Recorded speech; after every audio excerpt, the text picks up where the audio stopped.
1. The most important question in this debate is in quantifying and giving reasonable metrics for what to do more harm than good actually means. Because let's be clear, in the advent of the 21st century, the reason a vast majority of the average person in the middle class has access to all of the privileges that we have right now is because countries have opened up their borders economically to lead to rapid development across the entire globe.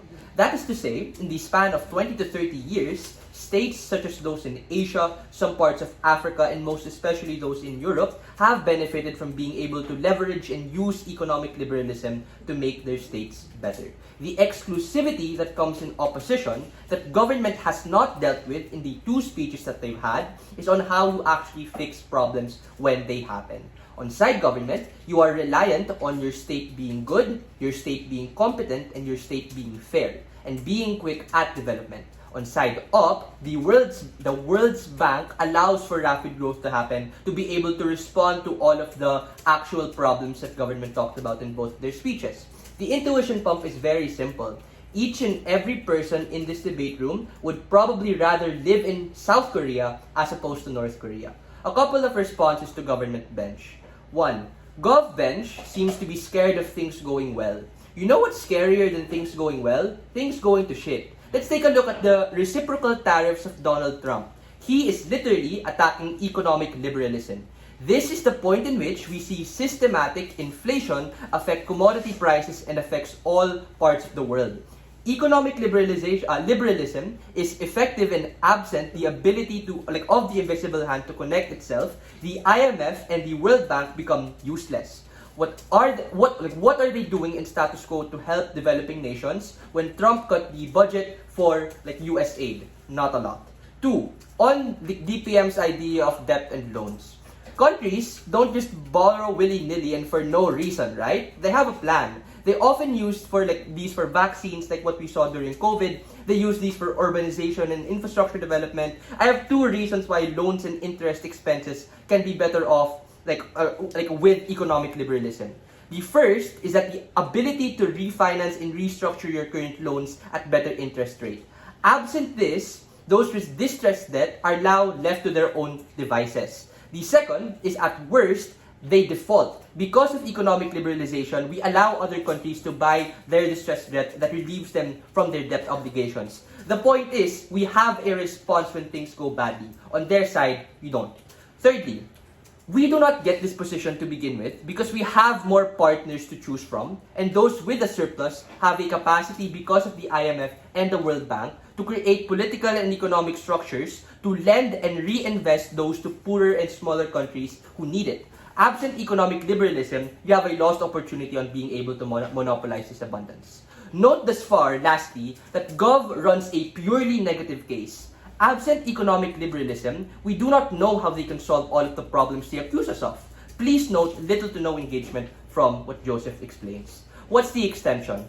Absent any economic liberalism, why does it make the lives of average people, individual businesses, and governments just a lot shittier and comparatively worse? What are my mechanisms for this? The first mechanism refers to the literal life of the average individual person. The average individual person has a lot of benefits that come as a consequence of this economic liberalization.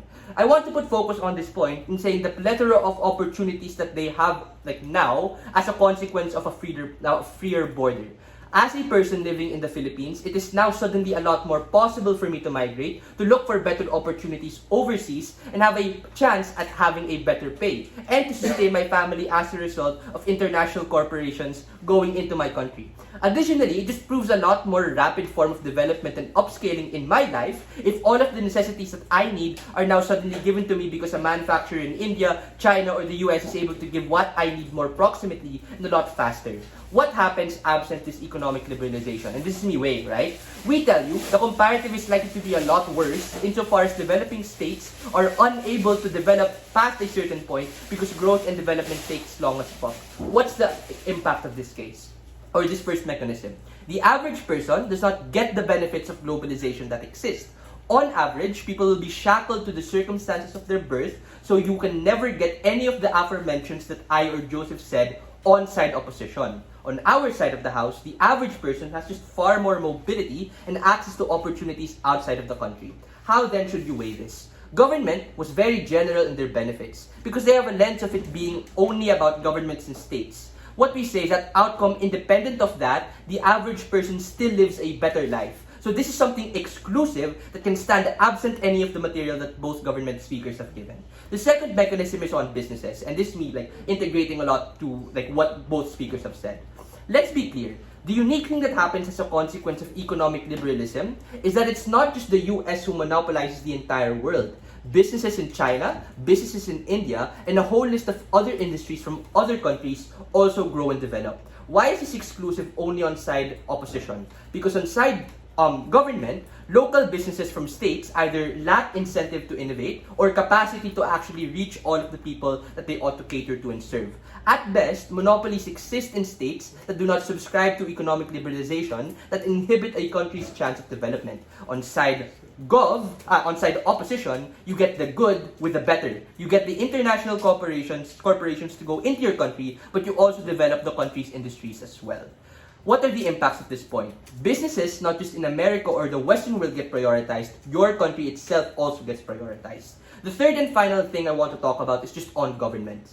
I want to flip a lot of the mechanisms given by SideGov when they talk about interdependency for developed and developing countries. This serves as explicit rebuttal to both government speakers, okay? Broad scale, we are at the biggest time of peace and time of cooperations within the world as a whole. What this leads to is major projects aimed at developing not just singular countries, but systems and connections between countries. This looks like the Belt and Road Initiative, which enables for the better development for everyone involved.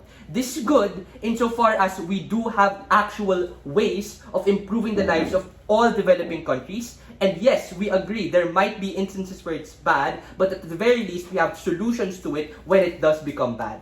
How should you weigh all of this material in the context of the round? Government bench is obsessed with this idea of equality and opportunity. Ironically enough, this is what entrenches generations of poverty for all of these nations. We have to open up our borders. We have to subscribe to economic liberalization. For all of those reasons, very, very proud to propose.